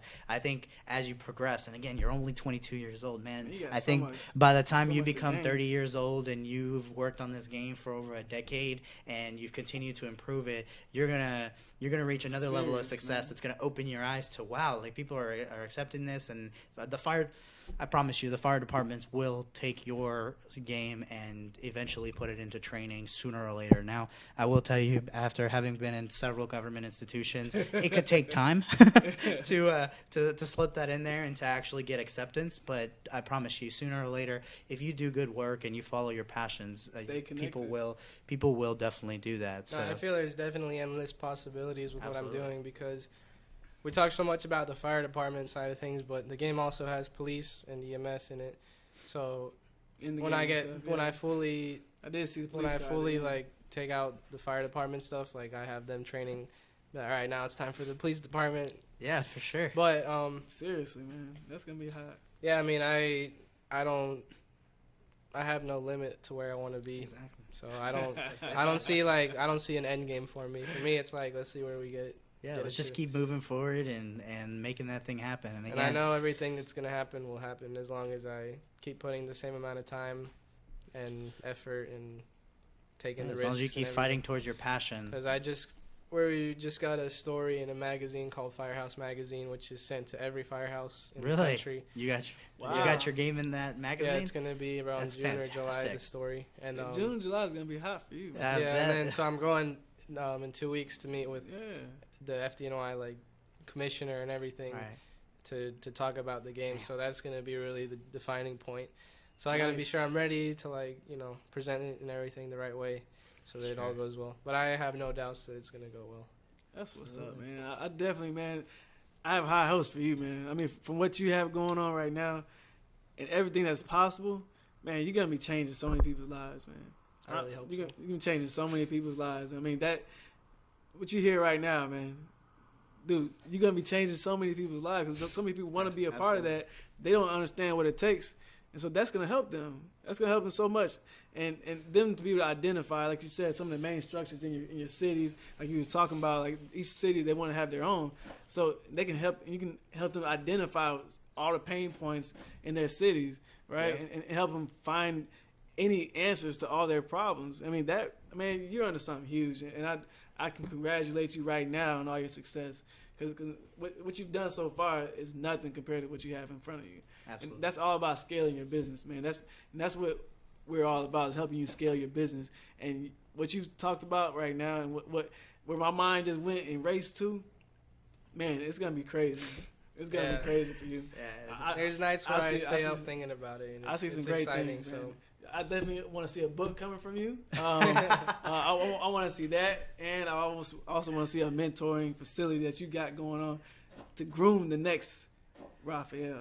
Yeah, I'll definitely be scouring those forums you guys make. I want to see some of these ideas and give my feedback to them. Definitely, yeah, absolutely. Man. And, I think that one of the biggest things is, cool. And we could do that. I don't know how you see it, but the way I've seen it, and I think you and I I think all three of us actually, we have all a very similar mentality on the fact that we believe that we're the ones doing what we have to do to actually make our passion and our dreams come true, right? Sure.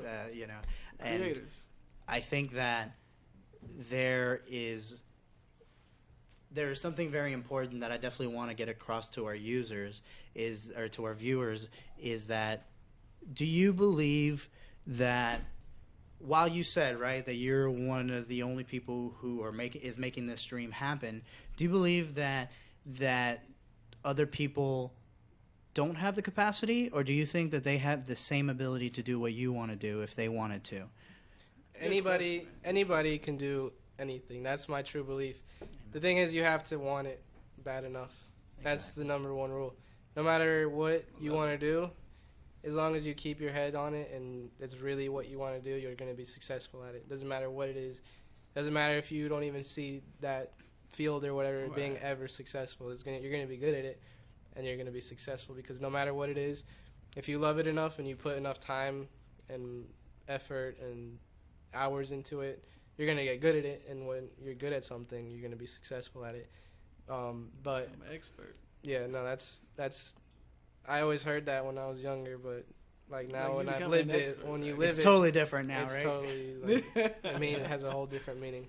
Right. And I hope people can, like, when they hear that advice, any advice that somebody who is successful has given them, people kind of just like, oh, you know, Throw it to the side. they got lucky, but no, like, it really takes hard work and time. Like, you guys with this idea, I have no doubt it's gonna be successful, but just don't give up on it. Like, the forums might not pop off in 1 day or 2 days. Like, Right. give it a few months. Like, when I go home and I have this stream, I'm gonna put it on my business website, and I'm gonna tell people, like, this is the place to go. If you guys, if my fans and stuff, if they have any ideas, I know so many of them contact me like, oh, I want to do this and that.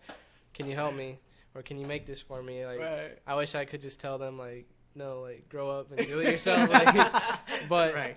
that's definitely the right place to send them, because Yeah. when you have an idea and you really want to get it out, it's really good to get it out, because a lot of people are like, oh, I have this awesome idea. Let me not tell anybody about it. Like, let me just keep it in the closet, because I don't want anybody to know about it, Right. because it's a good idea, but they never do anything with it. The best thing to do is talk about your Share. idea. Share it with everybody, not just with Definitely. your friends, but, like, get it out there, because that's how you're going to get your idea started and your business started. For me, it took the way I got lucky with my first crowdfunding and stuff was that I had already my fan base, but that fan base took a lot of time to build when I was making those mods and stuff. Right. Because at first it was like, oh, this is just something I'm doing privately, like, on my own. Right. But once I started giving it out to people, like, they were like, Open up that door. and say, I always see? wanted to get better and better, so I'd make, like, version 1, version 2, version 3, and people would see, like, the improvement. And it got to a point where I got so good at it that my mod was better than the actual game. Wow. And, you know, people would buy the game just to Damn. play my Just mod. to play the mod. Just to Yeah. play that mod. And I couldn't do anything else, because there were so many limits with their game engine. They didn't allow you to do more with it. Right. And I kind of just got stuck. And then I eventually was like, I started to think about everything I could do if I had made my own game from scratch. Absolutely. And Without limits. there's no limits. Like, with the game, like, if I wanted to make a guy, like, shoot up into the air, like, I could do that in 5 minutes. Superman firefighter. Exactly. You can do anything. It's awesome. But I think that that's huge, and I think you hit on a very good point that I think is worth sharing, because I know that I know a lot of people in my life that also believe that, you know, you have to keep things to yourself. You have to hide things from the world, because the world's out to get you, you know. And you know, but I think I know that I mean, I'm only here at Success Atlanta, and this has only become a reality for us because I shared with a very special individual who, you know, I've met and I've known for a while, but never really on a deeper level. But, you know, being willing to share that information with someone else can take your idea and give it fuel, give it fire, give it oxygen. You know, I believe that sharing with others is the oxygen that your idea needs to actually flourish into the fire that it can become, you know? Yeah, people can be really, really selfish. When you have an idea, you're like, okay, I have an awesome idea. I want to make money off of it. Why am I going to involve somebody else who's going to try and take profit or something? That's not what you need to think about. You need to think about, what can this other person with the same mindset as me contribute to this project? Because that's half the workload, half of the knowledge that you need. Right. Like, you double your efficiency and everything, and it's and like anything else in the world is actually, and I really do believe that, you know, people they don't work like normal math. 1 + 1 does not make 2. I really do believe that when it comes to human beings and people, if you can get everybody on the same page, with the same passion, with the same mindset, working towards the same goal, 1 + 1 = 5. Okay, I mean, you're gonna do 5 times more what you could do by yourself, or you're gonna sit here and go, oh, if I bring somebody else, that only doubles. No, I mean, I've seen it. I mean, again, I've seen it time and time again with different businesses and different people who are chasing their passions. But when they can actually bring in ideas from people who they share their business with, and then also sharing it with their business partners who can contribute and things of that nature, the math doesn't add up like normal math. It's exponential. It's almost 2 to the second. Yeah, 2 squared, not 2 + 2. You know, Right. it's one of those things. So I definitely think there's a huge value to that. So Yeah, but I'd also say, like, don't get comfortable. Right. Not to you too, but I'm Right, saying no, as for a me, general- like, when I thought I found somebody who was like gonna make me and my business like really work Absolutely. really well, it wasn't that person. But I realized you needed, because when you're a game developer, you hire somebody. You're like, okay, this person's gonna help me succeed. Thing is, they're in it for the money. They want They're to in there for their own They want to success. get paid what you're gonna pay them. They're working for you. They're not a business partner. Right. So for me, Good point. it was hard to find a business partner and all those people that were working for me. Right. But definitely with people who are starting a business, finding another person, it's hard for me because what I do is so like different, you know. Sure. But people who are trying to start a business, definitely finding another person with the same mindset, the same values, that with good integrity and hardworking person. If they have all of those things, then there's no doubt that y'all are going to be successful as long as both of you work together. Absolutely. I think that's one of the most important things, is surrounding yourself with people who, not just business partners, but people who support you. Right. Surrounding yourself with friends who have the same mindsets as you. You can't be with people who, because with me, like, I used to tell my idea to my friends, and like they did How'd that not work out for you? they did not believe in me. But now, like, I'm Right. you know, I have my car, and like they see I'm traveling all the time. Like, what I did paid off, you know. But I used to tell people, oh, I make a video game. And some of my friends believed in me, and then some of them were just like, Yeah, I think we've all experienced that. to yeah, some no, level. and I want to make sure everybody understands to not get discouraged, because there's probably no idea that there's not many ideas that you'll go up to your parents or your friends and be like, listen to this, and then you tell them and they're like, all right, here's 10 grand, like, I'm Right. investing right now, like, do it. No, people are gonna say like, oh, that's cool, you know, like they're not gonna give you that support and motivation you need right off the bat. Once they see that you're making something out of it, Yeah. then they start to really. Yeah. And I think that's a big thing, is people, for some reason, I think like people like us, we, and most likely most of our viewers, I think we can see value where it doesn't exist yet. We can see value in an idea that perhaps hasn't flourished yet, and that's what makes us different, you know. And that's what makes us. And I think that's what you really have to realize, is you can be one of those people who either believes, who has to see to believe, or you could be one of those people who has faith in what you know and what you believe in, and then you move forward with that. And I think that that's one of the biggest problems, is when we share our ideas with the normal people out there, they all have to see to believe it. They have to see it in order to really take you seriously. Yeah, for me, one of the best ideas recently that I've heard, it's these glasses that basically play music, but you don't have any earphones in. You can hear it like if you had earphones in. They have vibrators here that like vibrate into your skull, and they play the sound So you waves. actually hear it in You your hear head. it, and people put on the glasses and they're listening to music, and they're like, you can't hear the music, and everybody's like, no. But Wow. I saw that idea, and I went to the website, and I wanted to buy them, but it's still one of those like prototype things. Yeah. But Like the Google frame. to me, like, I actually considered like investing in that, because to me I can guarantee you that in a year or two, those are going viral. Like, everybody's gonna have them. Absolutely. That sounds pretty awesome. That's pretty.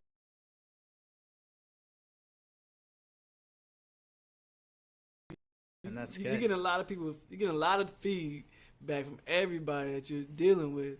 I guarantee you, like just like that idea right there, you would definitely love to invest in something like that. I mean, just all I'm saying is that there's always ideas out here, and not everybody is willing to put in the work, right?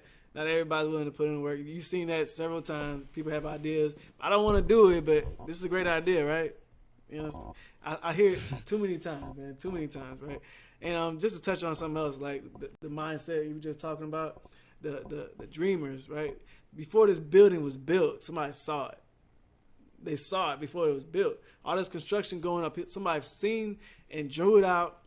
This is what I want here. I want it here. I want this here. I want this here. They're visionaries. They see it before it's even built. It's nothing here but grass. That's exactly the mindset I've had since I became successful. Was I look at everything in everyday life, and I'm like, somebody dedicated their life to making this, like this microphone. Somebody dedicated their life to designing it and making a business out of it. Right. And there's opportunities everywhere. You just gotta want it bad enough. You gotta find what it is that you really want to do. Absolutely. And put your effort into, and you'll be. It doesn't matter what it is. It doesn't need to be a $10,000 idea. It doesn't need to be $1 million idea. If it's something that you love to do, whether you're an artist, a musician, like inventor, an architect, like as long as you put the work and the time into it, you're gonna be successful at it. You don't need to be an entrepreneur. You don't need to be a business owner. You can be anything, but as long as it's what you want to do, and you wake up every day and you say, "I want to do this job," like. I'm happy, you're going to be good at it, and you're going to be successful. And see, you just hit on something that I was actually just about to talk about is, you know, with Success Atlanta, we talk about a lot about entrepreneurship, and we talk a lot about business owning and things of that nature. But the reality is exactly what Rafael just said is this mentality, the success mindset, this driving for your passion and your goals can be done at your job. It can be done in your personal life. It can be done at your church. It can be done anywhere that you want to do that. It doesn't have to be a business. You don't have to be an entrepreneur. Entrepreneurship, again, we don't want people to think that we're like the public system, right? There's one magic key for everything, and it's college. Where we're not going to be Success Atlanta going, the one magic key to your success is to start a business. No, that's not the case. We focus on entrepreneurship because it is one of the few places in the world where you can do things without borders, without limits, which is why we focus on it. But we want to make it very clear to our viewers that you can do it within the confines of whatever you're in, no matter what. You know, you don't have to be an entrepreneur to follow our show and to learn about the success mindset. If you, I mean, me, I have a very successful career that I absolutely love, and and I don't know where that's going to take me, but I do the best that I can in my career, and I fulfill a large part of my passion through my career.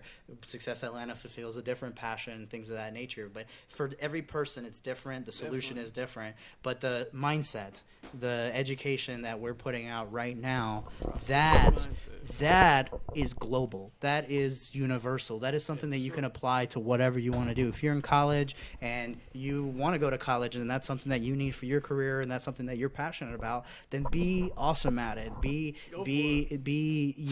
ingenious about it, and follow it the way that you believe it should be followed. And if something isn't the way you want it, something at your job, something at your school, do what you can to change it if that's what you're passionate about, if that's what your passion is. So, Some other advice I'd like to give people is there's people who go to school, like college, and when they get to the point where they need to major in something, there's so many people who are not sure what they want to do. Right. And people do things general studies just because people do things just because they're like, oh well, this is what my parents would want, or this makes the most money. Right. But it takes a long time for some people to find what it is that they want to do. It might be after they graduate from college. It might be while they're in college. It might be towards the end where they're finishing up their master's degree or something, and then they completely realize, like, this isn't what I want to do with my life. Right. But sounds like me. I think the best way to find out what it is you want to do is open yourself to new things all the time. Like, every chance you get, go somewhere new, go meet new people, and you're always going to be introduced to new things, new experiences, new activities, new sports. Definitely. And there's going to be a point where you find what it is that you really like to do. it might even be something that you've been doing all along. You just didn't realize how passionate you were about it. You're wise beyond your years, young man. I know, right? That wisdom, man. That wisdom. And I'm telling you something, man. You are something else. 22 years old, putting out that kind of wisdom is fantastic. So, yeah. Took her a while too. That girl of yours is better appreciate what you got on your head, man, because in your head is fantastic. Yeah, man. But and I think that's huge, and I think that's one of the big things that I do definitely agree with is always try to move towards your passion. And like you said, sometimes like for me, I was like you, I was very similar. I played video games all the time, and I ended up programming stuff, and it was just a hobby. It was something that I was like, I'm not passionate enough to actually do it for a living. But but at the time I felt like I was more passionate about making a difference in the world. So I joined the military, figured that wasn't quite the best thing for me. Then I was like, well, maybe I could do it as a cop. I went as a cop, and then while I was a cop, I naturally, while I was there trying to follow my passion, I naturally gravitated towards my natural passion because I just kept trying to find my passion. And that was the thing. While I was at the police department, I just leaped at a computer and because I was like, well, you guys are having a problem, I can solve it. And I was passionate about solving it, and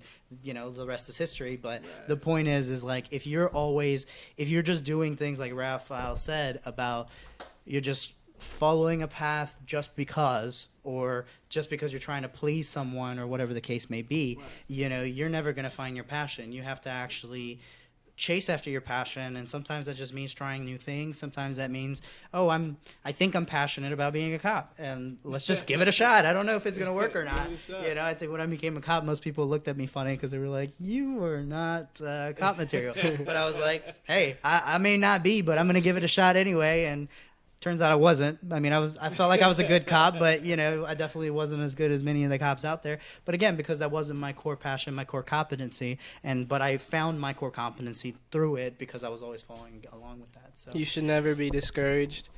For one, you should never be. I had so many times where I told myself, this is what I want to do. I wanted to be an engineer. I wanted to go to Georgia Tech. I wanted to, like I said, be a pilot and all that stuff. Yeah. But there's points where you realize, like, okay, that's not what I want to do. Right. Like, that's not, like, I don't even know why I wanted to be an engineer. I had no interest. So I think to me it was like, you're either a doctor, because all my parents, my sisters, my brother are doctors. Wow. So family of doctors. Yeah, so for me it was like, you're the game developer. Yeah, for me it was like, okay, I'm either going to be a doctor or like an engineer or scientist or something. Right. When you're young, you don't know all that. You don't know all the options you have. But you're gonna go through a lot of things and realize it's not what you want to do. But you can't just be like, all right, I'm never gonna find what I want to do. There's always gonna be something. I guarantee for every person, there's at least 10 things that they would love to do, right? And some like passions they would have. But it takes the time to find it, at least find one of them. Yeah, just keep trying them until you settle on the one that you realize that is really my passion. But every time you find something you think you want to do and then it turns out to not be it, it's a big hit because you spend so much time or your entire tuition on studying that, and then you realize it's not what you want to do. Yeah, it's a big hit, but that opens another door for you to find something else. Right. And I feel like people should always be on the search and on the pursuit of finding what it is they want to do. Because I feel like happiness comes from doing what you love and being with the people you love.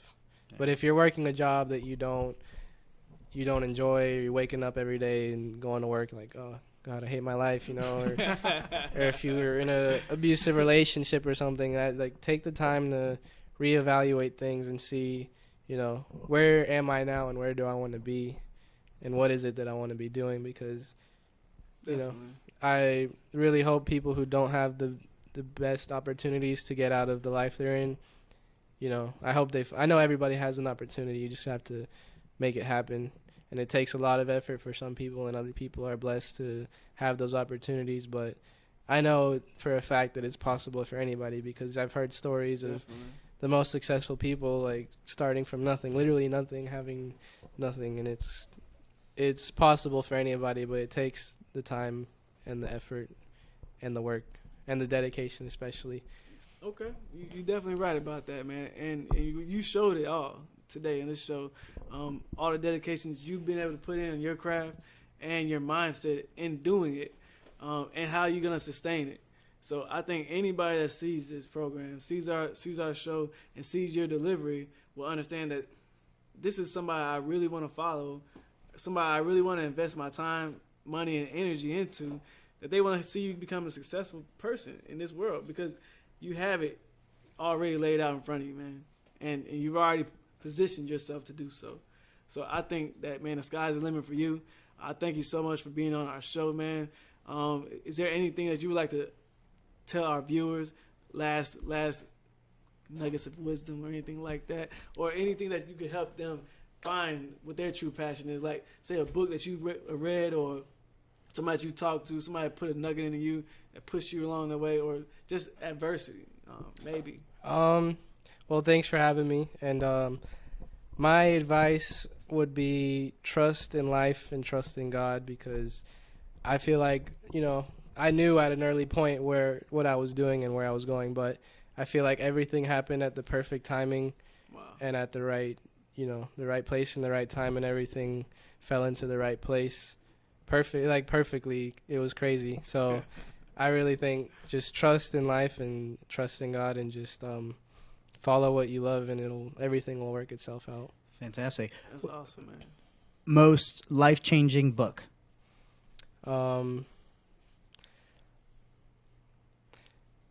Mind of Your Own. Mind of Your Own. Okay. Fantastic. Can you tell us a little bit about that book? Just a really quick synopsis. Well, it's a motivational book, and it's a book I started to read a few years ago. And I was actually given to it from my military school, but it's Nice. Just kind of tells you, it kind of opens you up to things you didn't even know about yourself and about your own mind.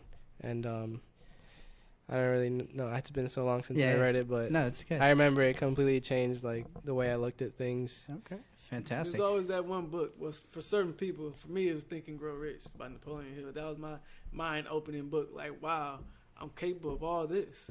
Like, if I just follow certain steps or a period, this is how my mind operates, like you just mentioned. Once you have that kind of eye-opening experience, you can never turn back. Once that door is open, you can never turn back.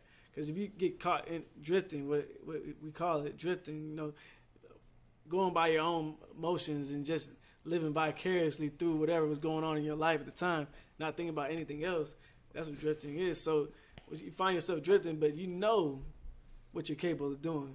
So you constantly beating yourself up. But you can always hit that switch, knowing that, but you had your eyes open, so when the situation came, you was available. Right? Certain people are enthralled with all these opportunities, but their eyes are not open, so they can't see what their true vision is for their life, or at that moment. You know what I mean? Because everybody changes. Right. It changes. It's fluid. But as long as your eyes are open, you consistently see your vision happening and evolving, so your motivation keeps grinding and pushing you further. And I think that's what got to you. You was able to see, and you was able to visualize yourself becoming a successful person and being a game developer, because you understood what you was doing. You was like, man, I got something here. I'm going to keep pushing because my eyes are open. And I definitely can appreciate that. I thank you for that nugget. And I'm definitely going to look that up and put it on our website so we can have it. Last thing, where can people, so we've talked about your game is on Steam. For those of you that don't know what that is, it's an engine that disperses video games, essentially. You can go on Steam and purchase a ton of games, but you can go on Steam and find if you look up NYC. Emerge NYC on Steam, that's my game. Fantastic. It's Emergency, but you switch the Y and the C so that it's NYC. I thought that was Right, pretty New York cool. City. Got it. I couldn't think of a better name than that, honestly. I think that was really creative. And, fantastic. And what do you have? Your business has a website? Yeah, social media? flipswitchgames.net, and then we just launched emergenyc.com, where we have our new forums on there. We have Facebook page, Flipswitch Games, Twitter, Flipswitch Games, Instagram, all types. That's a good thing to start your business, is open up to different social media platforms and make sure you always maintain them, because Yeah, that's a good. it's hard to maintain 6 different websites and stuff, Right. but you always keep them updated, because each different website has Hootsuite. different people, Right. So- And finally, I believe we can find you on Success Atlanta. You've created a profile at Yeah. Appreciate that, Rafael by the way. Hernandez. So if any of our viewers have any further questions or want to just pick his brain or, just have a good chat with a very bright and very passionate young man, please do so. And, just get out there and share. And definitely, if you love this episode, please share it. And, Please share it. All right. And because again, this is something that we believe everyone needs to know what we're putting out here, and this mentality. I mean, this is how you find real happiness, is following your passions. There you go. And we'll be ready for those people when they come. We'll be ready for them. All right. So once again, thank everybody for showing up and checking out our information that we had. We had a lot of information to cover, and I just want to say thank you to all our viewers. You guys are awesome. Thank you to Rafael for showing up, man. Jonathan, thank you for co-hosting. And I appreciate everybody. All my fans, all friends, my family, my kids, I love y'all. And, hey, make your life the best by making the right choice. By going for your passion. What's inside of you has to come out. It has to come out. One way or another, it has to come out. So choose our form. Choose any other form that you would like. As long as you get it out, that's all I'm excited about. I want to see you grow. I want to see you succeed in one way or the other. But do what you have to do to get that out of you, because somebody has to hear it. You can change somebody's life, change somebody's generation of life, create so many different lifestyles just by your one idea. So with that said, thank you so much for tuning in to Success Atlanta. Our new times, 8 to 10, here on Instinct Radio. I appreciate everybody. We love y'all, and see you next time. Make sure you own it. Ladies and gentlemen, you're now tuning into the very best. It's yours truly, Jazzy Fizzle, Fizzle, Fizzle. And this is Instinct Radio, man. Tune in, baby. Oh, boy.